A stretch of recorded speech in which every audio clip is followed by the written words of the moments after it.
Nathan, Hyundai has finally arrived with the 2015 Hyundai Genesis. I mean, this car is stuffed full of value. It has a Lotus sorted suspension. I mean, this is a car that you'd be stupid not to buy, but here's a funny question for you. You see, a lot of the people out there who buy cars like this tend to go more expensive, and what we normally do is say, is it worth it? A little bit different here, because would you be willing to buy it? That's the question, and you're going to find out next.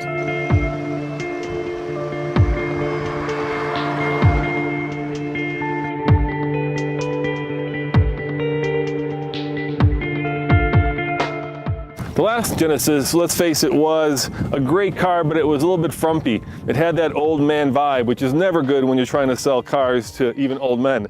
But this car, look at the front end. It's powerful, it's masculine, and yet it's elegant. The only issue with this is this badge right here, because while it says Genesis, it doesn't say BMW or Lexus or Mercedes. So even with a Genesis badge, would you buy it?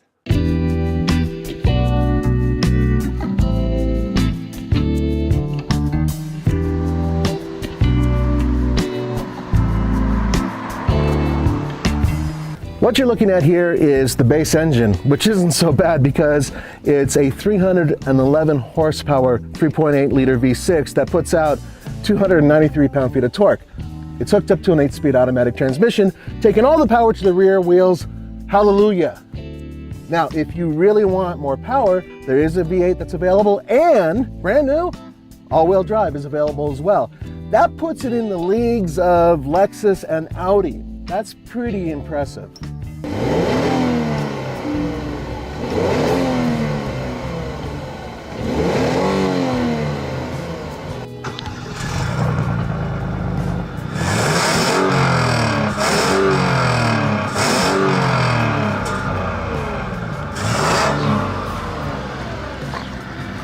Okay, I'm a little disappointed. A BMW 6-cylinder engine would certainly sound a lot better than this. But you know, this car isn't built for that, so I'll let it lie.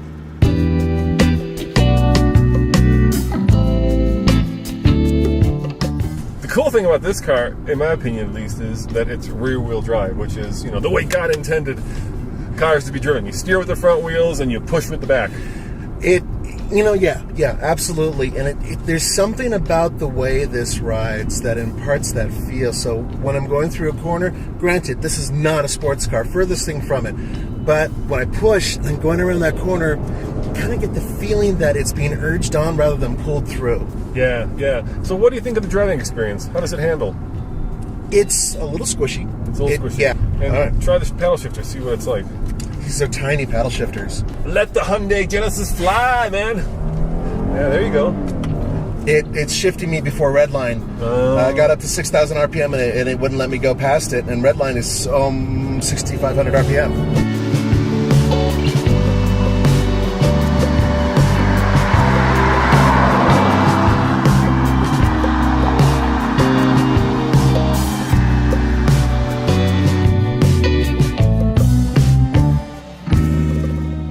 The interior of the Genesis is Lexus-like, and that is a compliment because Lexus does some of the most elegant, some of the most stylish, some of the most expensive interiors in the car biz.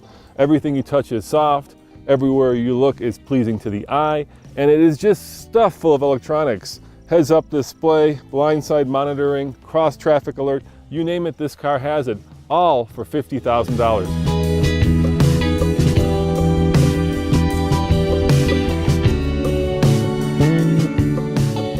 I am not trying to sell this car for Hyundai. I'm not trying to sell any car for Hyundai because frankly speaking, Hyundai makes us work for it in many ways. We haven't even gone to a press event for one of these things, but damn it, this is one of the most comfortable rear seats I've been in, period. Yeah, no, it's like sitting in a giant pillow. I mean, it's that comfortable. Really nice, and there's no extra amenities. I mean, these don't recline or anything like that. Look at this. Okay. Oh, okay. Oh, Yeah. That's the luxury. Yeah. Okay. Well, but the point is, I mean, my tush feels absolutely amazed. I feel like I'm pampered. I got great leg room.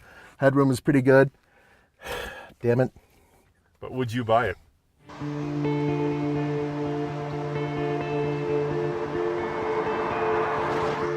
It took me a while, but I found two issues with the interior as I'm driving. Figured these things out. One, a lot of little buttons over here on the left side of the steering wheel. Hard to see. Yeah, hard to see, hard to actuate. It's kind of ironic because those are all your safety buttons, right? I know, it's like yeah, there's the gas tank and everything else, but also traction controls over there as well. And like your lane keep, so if you want to turn on the safety part, you can't see it. Highly recommend you stop and then look over there, then push the button you need. And there's one other issue. Yeah. And it's just a little something, but it bugs me because the steering wheel is so fantastic, but where the horn button is, this is super hard, cheap plastic compared to everything else in the car, which feels like it's seriously way up there. So it's just a minor thing. Actually, there's a much bigger thing. Let me show them. It's right here. Show me. It's has to do with the temperature control. Oh yeah, dude, check this out, guys. Okay, notice this and this are the same size and they're really close to each other. So if I want to turn up Van Halen, which Roman loves, all of a sudden I'm turning up the heat and we're getting like blistered. Because they're same size and basically the same location. So basically every time you go to turn down the radio, you freeze. Every time you go to turn up the volume, you get blasted heat. Yeah, that's not ergonomically well thought out. And you know what? It's so annoying that what you have to do is program yourself to use the steering wheel control. Yeah, and just don't even bother with it. And it's a shame because I really do like having dials for radio controls, but in this case, they need to make one larger or move them all together.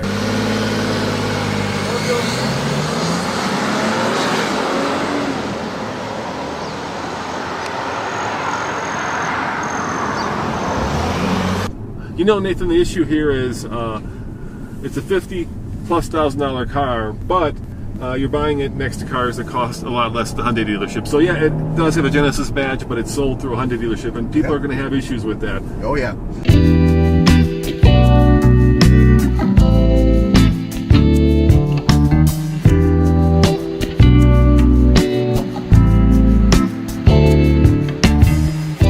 And you know, ask yourself, what else can you buy for $50,000? 3 Series. 3 Series, absolutely. You can get a really nice 3 Series, but that is a smaller car built more for performance than luxury. This is a larger luxury car. So at the end of the day, what you're looking at is something that's, well, frankly, like a Buick. And Buick does not near offer luxury. Near luxury, or I don't even get luxury, but inexpensive luxury. And I would say that with Buick, there are no rear drive cars that they sell currently, so this would be a really good alternative. Yeah, I mean, the people who buy these cars are smart. Yes. Right? Because they're getting a lot of value and they're not, getting a lot of depreciation. Absolutely. Some of the richest people I know tend to buy like really nice Buicks because they want to save money yet have a very comfortable ride. And that's why they're rich. Exactly. And this car would sit right in that same territory. So if you can get past the badge, and you can get past the the Hyundai on the back, this is a hell of a nice car. It is a hell of a nice car. So Nathan, on the TFL scale of buy it, lease it, rent it, or forget it, what would you give it? And I think I know the answer. Lease it.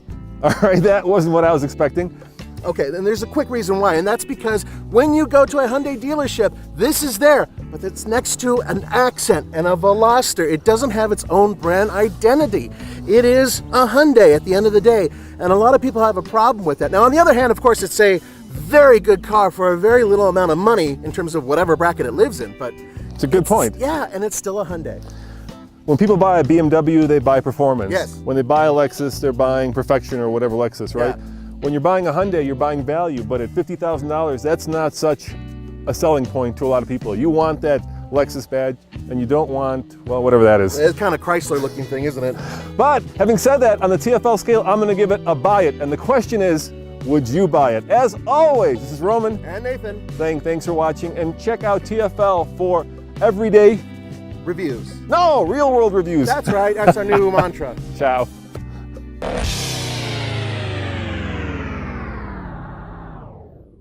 You know, Nathan, this whole area was just devastated by the flood. So our usual roads, which were just fabulous, are now half dirt and half paved just because of all the flooding. Yeah, what they've been doing is they've been picking up the destroyed, sorry, it's the old lady with the walker in the middle of nowhere. I know. just in the middle of the I know.